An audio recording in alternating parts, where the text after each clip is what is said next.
Good morning, Luzon, Visayas, Mindanao at sa buong mundo. Kung pinagpalang umaga sa ating lahat, mga kapatid. Good morning na sa lahat ng mga naka-tune in, okay, sa ating pong daily devotion. Bago tayo mag-start, mag-umpisa tayo po ay umawit sa ating Panginoon, mga kapatid. Tunay nga ang Diyos ay mabuti. Hindi siya nagkulang. Tapat po siya sa lahat ng panahon. Kaya naman, ito ang dapat natin gawin. Ay alayan siya ng pagpupurit pagsamba. Dahil ito po ang nais ng ating Diyos. Yes, Lord, purihin po kayo, Panginoon, sa magang ito. Oh, Lord God. Oh, Jesus. Hallelujah. Ikaw lang ang pag-asa ko, tanging ikaw ang buhay ko, Jesus. Kahit may suliranin man, palagi kong aawitan, ikaw lamang. Kahit kailan, di ka nagkulang, iyaya mo sa akin laging laan. Pag-ibig mo sa akin walang hanggan. Kahit kailan, di ka nagkulang, kaya mo sa akin laging laan. Pag-ibig mo sa akin walang hanggan. Inibig mo ako noon pa man. Noon dakila katapat sa dalangin ko, ako'y inibig mo kahit ako ay ganito.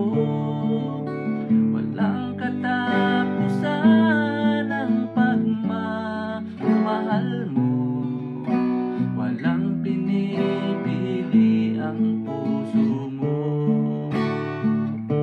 Panginoon, dakila katapat sa dalangin ko, ako'y inibig mo kahit ako ay ganito.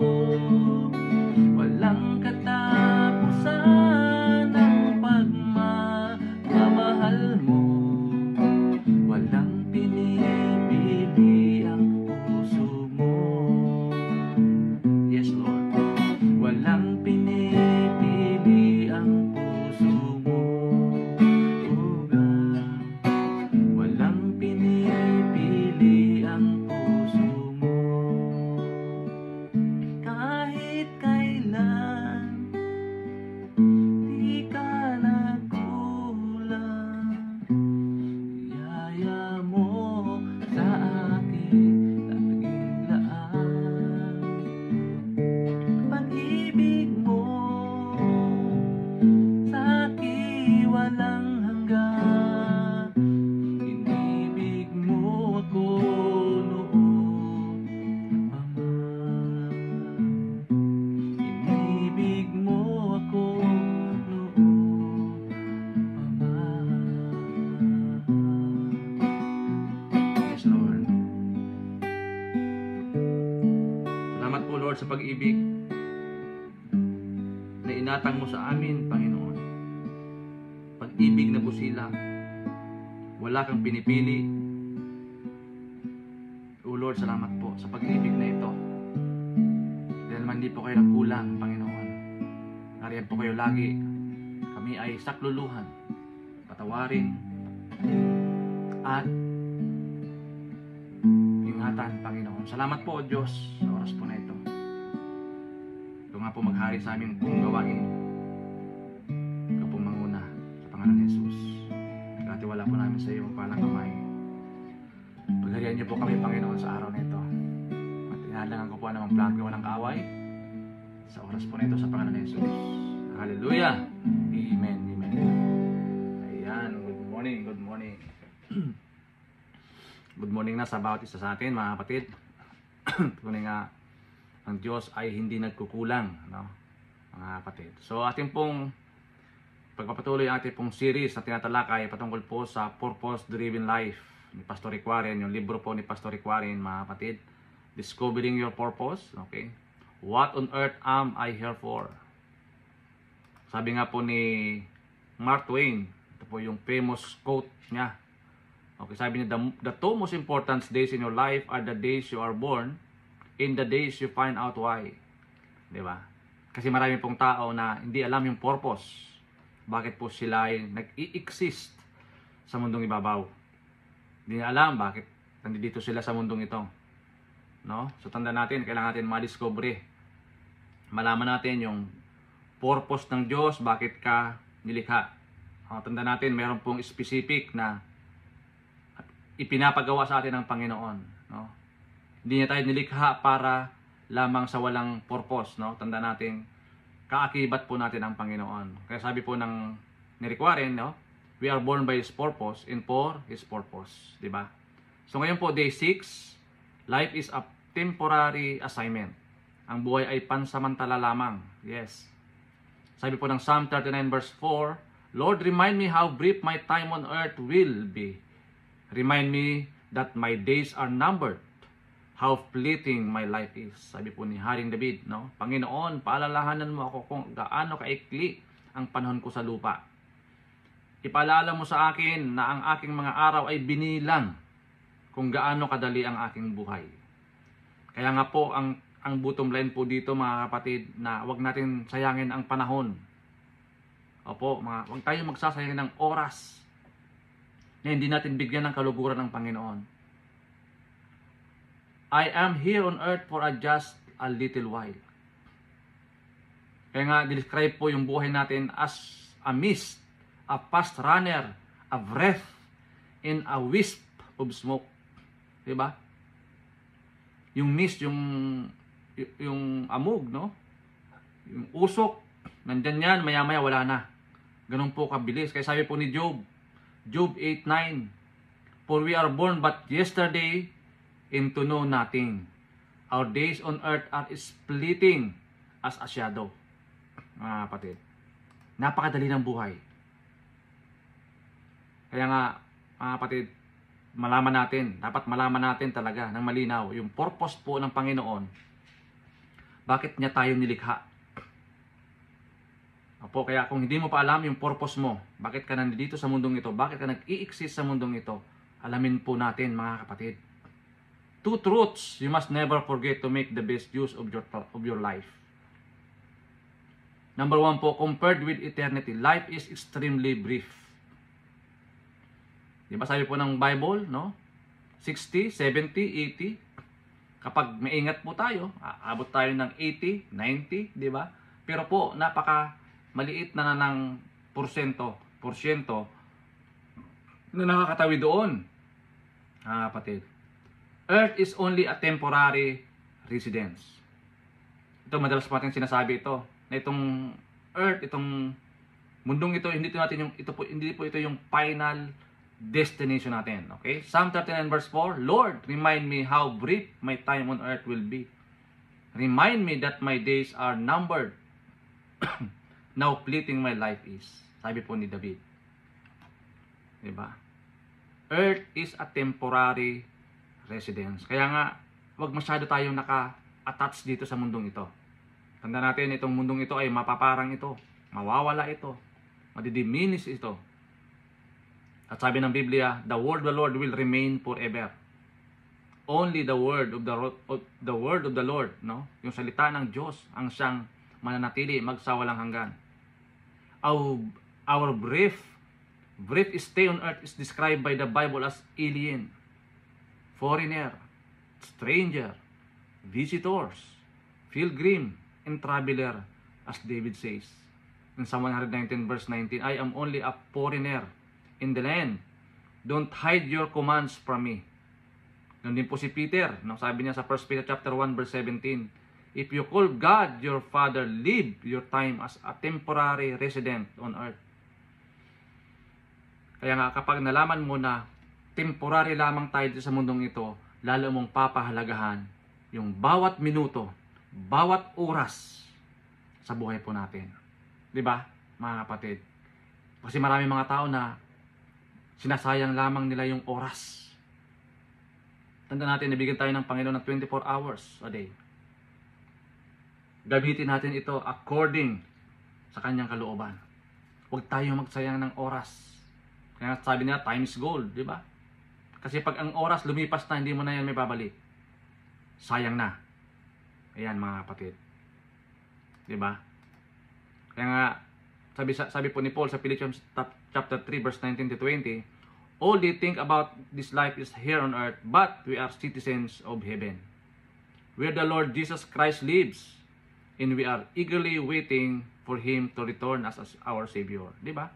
Ito pong mundo na ating ginagalawan, ito po ay ma-diminish, mawawala, temporary lang ito.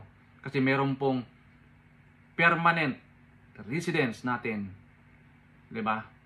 Diyan sa kalangitan. Because we are citizens of heaven, mga kapatid. A partaker of His kingdom. Tayo po yun, mga kapatid. Hallelujah. Your identity is in eternity, in your homeland is heaven. Yun po yung identity natin. Kahit tayo po ay mga taga-langit. Di ba, mga kapatid? When you grasp this truth, you will stop worrying about having it all on earth. Kaya kung lagi mo itong ninanamnam sa puso mo, sa buhay mo, na yung identity natin ay hindi panlupa. Yung identity natin ay pang-eternity. Di ba? Kaya nga tayo nag-aaral eh. Kaya nga tayo nagpupursige na mag-grasp yung pinagagawa ng Panginoon. Masunod natin yung magawa natin yung pinapagawa sa atin ng Panginoon. Because yung ating identity ay hindi panlupa. Ang identity po natin ay panlangit, mga kapatid. Diba? Our homeland is in heaven. Napakasarap po, diba, namnamin. Kasi sabi po ni Paul sa 2 Corinthians chapter 5 verse 20, so we are Christ's ambassadors. God is making His appeal through us. We speak for Christ when we plead, come back to God. As an ambassadors, you would not be able to isolate yourself from the enemy. To fulfill your mission, you would have to have contact and relate to them. Kaya nga walang Kristiyano na nasa isolation. Walang Kristiyano na nagtatago. Meron bang ganon? Pati kahit na nga doon sa mga persecuted country, di ba? Hindi mo pwedeng hadlangan yung pagpapalaganap ng ebanghelyo ng kaligtasan. Hindi mo pwedeng hadlangan yung gospel. Kasi iyon po yung Great Commission ng Panginoon. Iyon po yung mandato ng Panginoon sa atin na kahit saan ka man mapunta. Could you imagine ang isang bansang Saudi Arabia? Sarado po yan. Pero yung napakadami pong mga Kristiyano nandoon, no? 'Di ba, mga kapatid? Hindi lamang po nagtatrabaho. Package deal po sila. Tatrabaho na at the same time ginagamit pa ng Panginoon para magpalaganap, mag-share ng gospel. No, hindi lamang po sa mga lokal, no? Kahit sa mga foreign, mga kapatid, hindi po dapat mahinto ang pagpapalaganap ng mabuting balita sa lahat ng dako ng mundo. Yan po yung kasi yung blueprint ng ating pong Panginoong Hesus. Nung siya po ay umakyat sa langit, no? Yung authority ay binigay niya sa atin to go and make disciples, baptizing them, discipling the nation.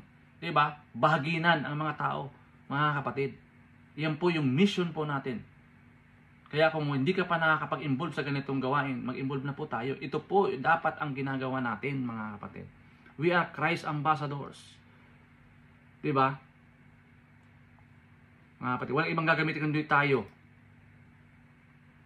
Kaya nakalungkot, no? Sadly, many Christians have betrayed their king in His kingdom. They have foolishly concluded that because they live on earth is their home, it is not. Sabi po ni Peter. Dear friends, I warn you as temporary residents and foreigners to keep away from worldly desires that wage war against your very soul. God warned us to not to get too attached to what around us because it is temporary. The fact that earth is not our ultimate home. Yun po yung katotohanan. No, kaya dating ang panahon na ito pong mundong ito ay mawawala ito. Mapaparang po ito. Papalitan po ito, mga kapatid. Only as we remember that life is a test, life is a trust, and a temporary assignment. Will the appeal of these things dislodge the grip on your lives? We are preparing for something even better. Earth is not our final home. We were created for something much better. Diba? Yun po yung nakaka-excite, mga kapatid. As we, tayo pong mga followers, believers, mayroon pong magandang balita, no? Na nag-aabang sa atin sa kalangitan, mga kapatid. Kaya nga lagi natin tatandaan, we always remember that life is a temporary assignment. Life is a temporary test. Life is a temporary trust. Diba, mga kapatid? And you will never feel completely satisfied on earth because you were made for more. Kaya nga, diba, ang mga tao walang satisfaction yan. Diba? You will have happy moments here, but nothing compared with what God has planned for you. Realizing that life on earth is just a temporary assignment should radically alter your values. Eternal values, not temporary ones, should become the deciding factor for your decision. All that is not eternal is eternal useless. Sabi po ni C.S. Lewis, di ba? Never focus on a temporary crown. Di ba? Why? Because ito po ay nasisira. Napaparang po ito. Sabi po niya, mag-focus po tayo doon sa mga eternal things na hindi nasisira, mga kapatid. In God's eyes, the greatest heroes of faith are not those who achieve prosperity, successes, and power in this life, but those who treat this life as a temporary assignment and serve faithfully, expecting their promises, reward in eternity. Diba? Ang sarap pakinggan na nakakomplis mo yung isang bagay, nakapag-save ka ng isang kaluluwa sa Panginoon, nakapagdala ka ng isang kaluluwa sa paanan niya, nakapag-share ka ng gospel, diba? Sa mga tao, sa kasama mo sa trabaho, no? Sa pamilya mo, na-share mo yung gospel, mga kapatid. Ito na po yung pinaka-rewarding. Kaya sabi po ng Hebrews chapter 11 verse 13 to 16, all these people died still believing what God had promised them. No, kahit sila po ay wala na, yung mga heroes of faith, di ba? They did not receive what was promised, but they saw it all from distance and welcome it. Si Gideon, di ba? Si Elijah, lahat po sila. They agreed that they were foreigners and nomads here on earth. Di ba, mga? But they were looking for a better place, a heavenly homeland. That is why God is not ashamed to be called their God, for He has prepared a city for them. Wow! Napakaganda po na promise ng Panginoon sa atin, mga kapatid. Na kahit itong mga heroes of faith na ito, wala na. Pero sa kapanahon na natin, they are remembered because of their faithfulness, obedience, hard work sa paglilingkod sa Panginoon. Kahit sa kamatayan. Di ba? Mga kapatid. Kaya, saludo po tayo, no? Sa ating pong mga kapatid na mga missionaries, na kahit nandun sila sa mga persecuted country, bawal ang Kristyanismo, bawal ang Biblia, pero malakas ang kanilang panampalataya, ang lakas ng kanilang loob na i-share ang Bible, i-share ang salita ng Diyos. Why? Because ang titingnan po nila yung eternity, diba? Yung reward, yung promise ng Panginoon, yung heavenly homeland natin, mga kapatid. Kaya huwag tayong mag-atubili, huwag natin ikahiya, no? Ang pagsishare ng Bible, ang pag-share ng mabuting balita, mga kapatid, sa lahat ng tao. Be bold enough, di ba, to share the gospel. Yun dapat ang ating pinaka-importanting dapat gawin. Why did I place so much importance on things that were temporary? What was I thinking? Why did I waste so much time, energy, and concern on what wasn't going to last? When life gets tough, when you're overwhelmed with doubt, remember that you are not home yet. Diba? At death, you won't leave home. You will go home. Diba? Kaya nga yung kamatayan, hindi yung katapusan. Ang kamatayan, yan po ay umpisa. Diba? Mga kapatid. And we are eagerly awaiting, diba, mga kapatid, na tayo po ay kaunin ng Panginoon at makita po natin siya ng harap-harapan. Okay? As a point to ponder, this world is not my home. And verse to remember, 2 Corinthians chapter 4, verse 4 to 18. So we don't look at the troubles we can see now. Rather, we fix our gaze on things that cannot be seen. For the things we see now will soon be gone. But the things we cannot see will last forever. It's a matter of faith. And as a question to consider, how should the fact that life on earth is just a temporary assignment change the way I am living right now? Kapatid, kung nakapagsubaybay ka sa ating pong devotion ngayong umaga, naunawaan mo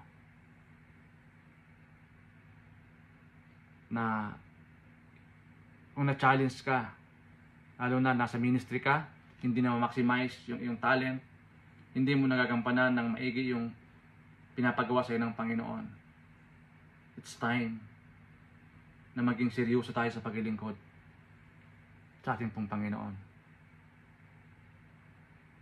At alam naman natin na ang buhay natin ay napakabilis. Sabi natin kanina, our life is like a mist. Diba? Our life is like a shadow, a breath, a fast runner.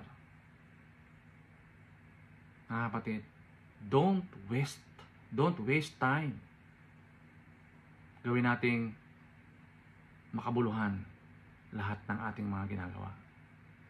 Lord, salamat po sa oras na ito. Thank you, Lord, for the word of wisdom. Thank you, Lord God, that our life is a temporary assignment. We need to maximize being proactive and involved sa mga gawain mo, Panginoon. Kami po ay kaakibat po ninyo sa pagpapalaganap ng mabuting balita sa lahat ng tao, sa lahat ng mundo. Father, right now, salamat po that we, your children, Lord, ay nakikiisa, Panginoon. Wala kaming ibang dapat gawin sa aming buhay, hindi yung mga material na bagay dito sa mundong ito. Dahil ang mundong ito ay mawawala. Dapat kami mag-focus.